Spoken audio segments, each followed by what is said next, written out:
अस्सलाम अलैकुम दोस्तों, अगर आप YouTube पर नए हैं तो ये वीडियो आखिर तक ज़रूर देखें क्योंकि मैंने एक ऐसी गलती की जिसकी वजह से मुझे 1000 सब्सक्राइबर्स तक पहुंचने में तकरीबन 3 साल लग गए। अगर मैं ये गलतियां शुरू में ना करती तो शायद आज मेरा चैनल कहीं ज़्यादा आगे होता। और अल्हम्दुलिल्लाह आज मैं आप सबके साथ अपनी 1000 सब्सक्राइबर्स मुकम्मल होने की खुशी भी शेयर करने जा रही हूं और वो सब कुछ बताऊंगी जो मैंने इस सफ़र में सीखा। 0-20-1 बजे सबसे पहले मैं अपने तमाम सब्सक्राइबर्स का दिल से शुक्रिया अदा करना चाहती हूँ। अल्हम्दुलिल्लाह मेरे चैनल पर 1000 सब्सक्राइबर्स मुकम्मल हो चुके हैं। बहुत से लोगों के लिए शायद ये एक छोटा नंबर हो, लेकिन मेरे लिए ये बहुत बड़ी कामयाबी है क्योंकि इस मकाम तक पहुंचने में मुझे तकरीबन 2.5 से 3 साल लग गए।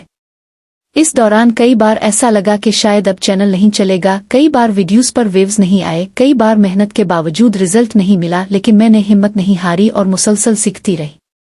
आज मैं आपको अपनी वो गलतियां बताऊंगी जो शायद आपको ये सफ़र जल्दी तय करने में मदद दे सके। मेरी पहली और सबसे बड़ी गलती थी कंसिस्टेंसी बरकरार ना रखना।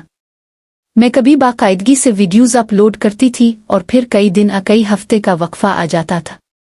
शुरू में मुझे लगता था कि सिर्फ अच्छी वीडियो बना देना काफ़ी है, लेकिन बाद में समझ आया कि YouTube मुसलसल काम करने वालों को ज़्यादा अहमियत देता है। अगर आप एक हफ्ते में 3 वीडियोस अपलोड कर रहे हैं तो कोशिश करें कि इसी शेड्यूल पर कायम रहें। आज अगर कोई मुझसे पूछे कि YouTube पर कामयाबी का सबसे अहम राज क्या है तो मैं यही कहूंगी, consistency is more important than perfection. मेरी दूसरी बड़ी गलती थी टाइटल्स, थंबनेल्स और SEO को नज़रअंदाज करना। शुरू में मैं सिर्फ वीडियो बनाकर अपलोड कर देती थी।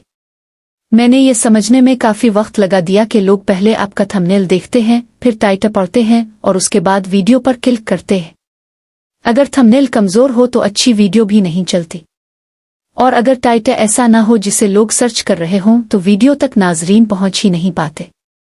जब मैंने कीवर्ड्स, टाइटल्स और थंबनेल्स पर ज़्यादा तवज्जो देनी शुरू की तो मेरे चैनल की परफॉर्मेंस में वाज़े फ़र्क आना शुरू हुआ। मेरी तीसरी गलती थी दूसरों से अपना मवाजना करना। मैं अक्सर ऐसे चैनल्स देखती थी जो मुझसे बाद में शुरू हुए थे, लेकिन उनके व्यूज और सब्सक्राइबर्स मुझसे ज़्यादा थे। इस वजह से मैं मायूस हो जाती थी और सोचती थी कि शायद मैं ये काम नहीं कर सकती। लेकिन फिर मुझे एहसास हुआ कि हर चैनल का सफ़र अलग होता है। किसी को कामयाबी जल्द मिल जाती है और किसी को वक्त लगता है। असल कामयाबी ये है कि आप हार ना माने और सीखते रहें। उन तकरीबन 3 सालों में मैंने एक बात सीखी है, अगर आप मुसलसल मेहनत करते रहें, सीखते रहें और हिम्मत ना हारें तो YouTube पर तरक्की ज़रूर होती है।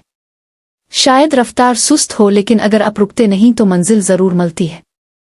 मैं आज भी सीख रही हूँ और अभी मेरा सफ़र ख़त्म नहीं हुआ। एक बार फिर अपने तमाम सब्सक्राइबर्स का दिल से शुक्रिया अदा करती हूँ। आप लोगों की सपोर्ट की वजह से आज मैं 1000 सब्सक्राइबर्स तक पहुँची हूँ। अब मेरा अगला हदफ वॉच टाइम मुकम्मल करना है और इंशाअल्लाह आप लोगों की दुआओं और सपोर्ट से वो भी बहुत जल्द पूरा हो जाएगा। अगर आप भी YouTube पर काम कर रहे हैं तो कमेंट में ज़रूर बताएं कि आपके चैनल पर इस वक्त कितने सब्सक्राइबर्स हैं। वीडियो पसंद आए तो लाइक करें, चैनल को सब्सक्राइब करें और मिलते हैं अगली वीडियो में।